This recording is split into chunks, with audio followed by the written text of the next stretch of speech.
Bonjour ou bonsoir, selon l'heure à laquelle vous nous regardez. Je suis votre chroniqueur audio à l'ODJ Média.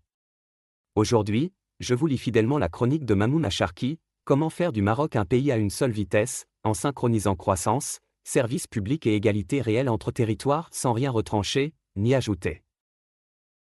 À Casablanca, la conférence de l'Alliance des ingénieurs istiklaliens a posé une question simple et dérangeante: comment faire coïncider l'essor visible des métropoles avec le quotidien rural où l'emploi et Internet restent des horizons inégaux entre diagnostics chiffrés et pistes opérationnelles? Les intervenants ont esquissé un virage à opérer sans ralentir les locomotives régionales pour tirer tout le pays. L'auteur affirme que la priorité est de tirer tout le pays sans freiner les locomotives régionales.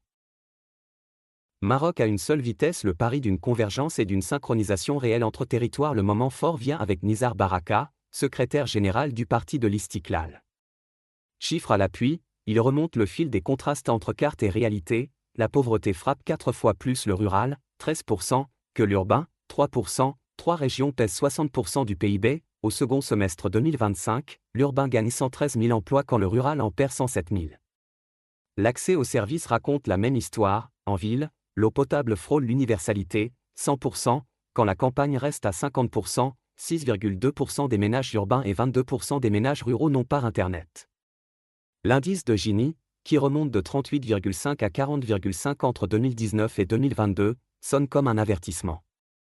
Baraka nuance pourtant, cap maintenu sur l'investissement, avec plus de 55 milliards de dirhams pour désenclaver, et une électrification passée de 18% en 1995 à 99% en 2024.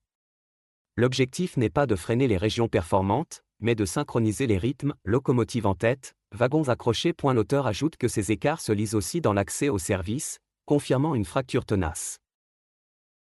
Le terrain de l'emploi reste le nœud de l'histoire. La jeunesse paie le prix le plus lourd, 35,8% de chômage chez les 15-24 ans, 21,9% chez les 25-34 ans, et 19% chez les diplômés. Derrière ces chiffres, 1,5 million de jeunes hors emploi, études ou formations, majoritairement ruraux et féminins, 58% et 72%. Autre angle mort, seuls 20% des femmes cherchent activement un travail, preuve que l'obstacle est autant culturel qu'économique. L'école amplifie la fracture, alphabétisation inégale, 17% d'analphabètes en ville contre 38% en rural, et 34,4% chez les femmes, scolarité moyenne de 7,9 ans en urbain contre 3,2 ans en rural, non-scolarisation initiale 2 fois plus élevée à la campagne, 62,7% contre 29,9%. L'accès au collège suit la même pente, 46,9% en ville, pour 15,3% en rural. En santé, la carte penche encore, 13,45 médecins pour 10 000 habitants à Rabat Salé Kenitra contre 2,92 à Drahat Afilaleh, 99% des accouchements en établissement en ville, contre 75% au rural, et un besoin d'environ 30 000 médecins supplémentaires. L'auteur souligne que l'école et la santé dessinent la même diagonale d'inégalité, d'où l'urgence d'un rattrapage ciblé. Que faire ? Aime le ministre de l'Équipement et de l'eau trace cet axe de marche, refonte de l'architecture territoriale et de la gouvernance, programmes intégrés de développement rural, diversification des revenus, agritourisme, agrotransformation, énergie locale, réforme de la protection sociale par les résultats, maillage polycentrique et interconnecté, consécration des femmes et des jeunes comme moteur, pacte moral et civique. Baraka pousse une idée simple et concrète, une « maison des services » dans chaque commune rurale, et un pacte des services publics dédié au monde rural. Dans la foulée, Riyad Mezour, membre du COMEX du parti de l'Istiklal, prend le relais et revendique une méthode, diagnostic d'abord, action ciblée ensuite. Il décrit une coordination plus dense entre ministères et collectivités, et assume une vérité: le pays avance à des vitesses différentes, mais avance. Les outils esquissés veulent réduire l'attente citoyenne, sociétés régionales multiservices, groupes sanitaires territoriaux, réponses courtes et humaines à des besoins de long terme. Le débat bascule ensuite vers l'efficacité des politiques. Zakaria Garti, membre de l'Alliance des économistes istiklaliens, rappelle que le PIB a doublé en moins de 2 décennies, mais que l'État évalue trop peu. Il propose d'aligner compétences et emplois, de muscler les politiques actives de l'emploi et de rehausser la productivité. Il défend aussi une voie rapide pour les NIT, bourses automatiques orientées vers l'OFPT, exonération des frais, et un statut d'auto-entrepreneur renforcé pour sortir de l'informel. Le numérique devient une ligne de fracture annoncée. À l'horizon 2030, près de 3 millions de Marocains risquent d'être hors réseau. Garty prône une tarification différenciée selon les zones. Sur le terrain, Nadia Zedou, fondatrice et DG de GreenWave, voit la clé dans la convergence des politiques publiques. Tant que la population n'est pas associée dès la conception, les grands projets restent des îlots. Elle plaide pour une ingénierie sociale à la bonne échelle, diagnostic fin, implication de la société civile, montée en compétences des décideurs locaux, accélération de la formation et de la digitalisation. Casablanca s'invite au cœur du débat par la voix d'Abdelatif Mazouz, président du conseil régional et président de l'Alliance des économistes Lalien, ville vitrine, investissement lourd, emploi trop rare, poche de pauvreté qui persiste. Sa réponse, créer des centres émergents, de vraies mini-capitales au sein des collectivités, concentrant services publics et sociaux de proximité. En matière de ressources humaines territoriales, il veut donner davantage de latitude aux gestionnaires locaux, recruter, fixer les fonctions et les rémunérations, attirer les talents au plus près des besoins. En contre-champ, Alal Amraoui, président du groupe parlementaire istiklalien de l'unité et de l'égalitarisme, met en garde, la marge d'action des parlementaires demeure très limitée, et la régionalisation avancée n'en est qu'à ses débuts.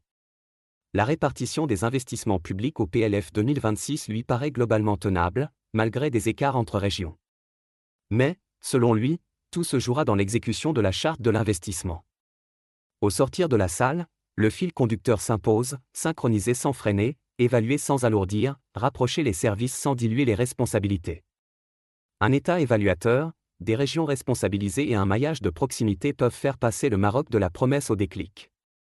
L'égalité réelle n'est pas un slogan, c'est une synchronisation et une cadence à prendre et à tenir. Merci de votre fidélité. J'ai lu à la lettre la chronique de Mamoun Acharki, sans la moindre reformulation. Rendez-vous pour la prochaine chronique de l'ODJ Média, où nous continuerons à penser les chiffres et sentir le terrain avec le même engagement de précision et de respect des auteurs. Bonjour ou bonsoir, selon l'heure à laquelle vous nous regardez. Je suis votre chroniqueuse audio et animatrice de podcast à l'ODJ Média. Je vais vous lire fidèlement la chronique de Nisrine Jawadi, comment le Maroc allège ses subventions sur le gaz, le blé et le sucre, et ce que cela change concrètement pour nos foyers. Le Maroc réduit ses subventions sur le gaz, le blé et le sucre, impactant le quotidien des ménages. 3 produits phares de nos cuisines entre janvier et août 2025, l'État allège ses aides financières sur 3 produits phares de nos cuisines, le gaz butane, le blé et le sucre. Une mesure qui va toucher directement le porte-monnaie des ménages, mais qui s'inscrit dans une stratégie de réforme graduelle des mécanismes de soutien. L'autrice affirme que l'allègement touche des produits de base, et que la logique reste une réforme graduelle. Une baisse ciblée du soutien sur les produits de première nécessité pour le gaz butane, la subvention moyenne par bonbonne de 12 kg est passée à 53,47 dirhams, soit une diminution de 14% par rapport à l'année précédente. Au total, la charge de compensation du gaz recule de 17%, atteignant près de 8,5 milliards de dirhams. Cette baisse s'explique par des cours internationaux du gaz plus stables et par une réforme progressive amorcée dès mai 2024. L'autrice ajoute que le mouvement se lie aussi sur les céréales, avec un soutien qui recule nettement. Le blé tendre et la farine nationale, eux, continuent de bénéficier d'un soutien actif, mais celui-ci recule nettement. Entre janvier et août 2025, le soutien pour le blé et la farine a chuté de 29% par rapport à 2024, s'établissant à 1,137 milliard de dirhams. Cette diminution intervient malgré la sécheresse et le déficit de production nationale. Les importations de blé restent subventionnées pour garantir un prix du pain stable à 1,20 dirham. L'autrice pense que la même tendance s'observe sur le sucre, avec un coût total en baisse par rapport à l'an passé. Pour le sucre, consommé à hauteur d'environ 1,23 million de tonnes par an, le soutien est toujours là mais moins généreux.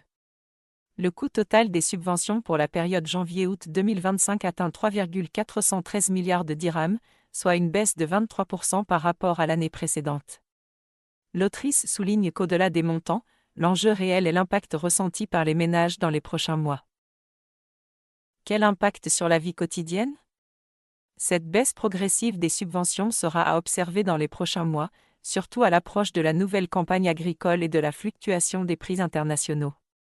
Les ménages devront surveiller de près le prix de la farine, du pain et des bonbonnes de gaz pour ajuster leur budget quotidien. En somme, le Maroc entre dans une phase délicate, concilier finances publiques et protection du pouvoir d'achat. La vigilance reste de mise, et l'effet sur le quotidien des Marocains sera le vrai baromètre de cette réforme. L'autrice conclut que la réussite de l'ajustement se mesurera au panier des foyers, plus qu'au tableau budgétaire. Merci pour votre fidélité. J'ai veillé à respecter à la lettre les propos de Nisrine Jawadi. On se retrouve très bientôt pour une nouvelle chronique, toujours lue avec exactitude et sans le moindre ajout, pour que la parole de l'auteur reste votre boussole. À très vite.